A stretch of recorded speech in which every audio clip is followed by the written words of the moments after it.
Yo mga idol, kumusta? Mandrag mga sports TV nga pala.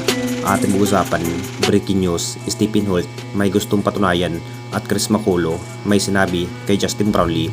So isang tulog na nga lang po magharap ang Barangay Nipra laban sa ukuran ng TNT Tropang 5G sa Game 4. Lamang ang Barangay Nipra ng isang panalo sa game mga idol kung saan na may kartatantuan ang lamang kung sakaling mapanalo man ang TNT Tropang 5G sa Game 4 mga idol. Siguraton dito na rin mga ngamba ng ating Barangay Nipra ngayong PBA Commissioner Cup. Hindi rin biro sa angking husay ng TNT Tropang 5G, madalas pa rin na magkakampiyon sa ating liga. Marami pa rin nasasabi mga idol kung hindi lang na injured ang dating import na si Bulbul, talagang namang nalamang ang TNT Tropang 5G sa mid area. Ito na nga bang inihintay ng lahat kung sino na nga ba ang mas karapat dapat na magwawagi ay siya na ang magkakampiyon sa ating liga. May gustong patunayan na nga rin ang nasabing player na si Stephen Holt mga idol ngayong PBA Commissioner Cup. Talagang gagawin pa rin ang kanyang dapat gawin dahil alam na nating lahat sa nagdaang laban mga idol bagsak pa rin ang ilalaro sa nasabing player na si Stephen Holt.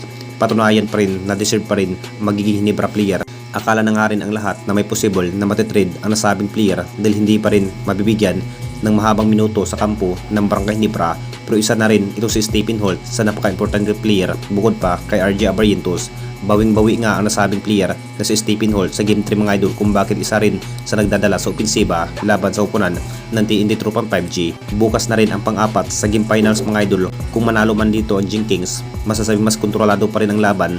Dalawang panalo na nga lang po ay magwawagi na rin at makuha ang kampiyonato sa ating liga ng ating Barangay Hinebra. At dito na naman tayo sa isa pa nating balita. Import ng TNT Tropang 5G na si Chris Maculo mga idol may sinabi kay Justin Brownlee.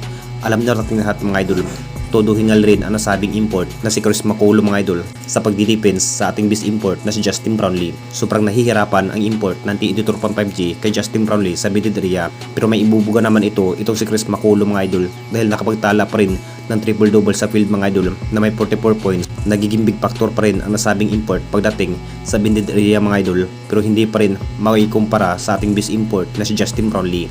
Ito na nga bang dahilan kung bakit nahihirapan itong import ng TNT Tropang 5G na si Chris Maculo mga idol tanggal angas pagdating sa mid area. Bukas na rin sa 7:30 PM ang laban kung kakayanan na nga ba na Chris Maculo ito si Justin Brownlee. Aminado naman ang nasabing import na malalakas pa rin pagdating sa opensiba ito si Justin Brownlee.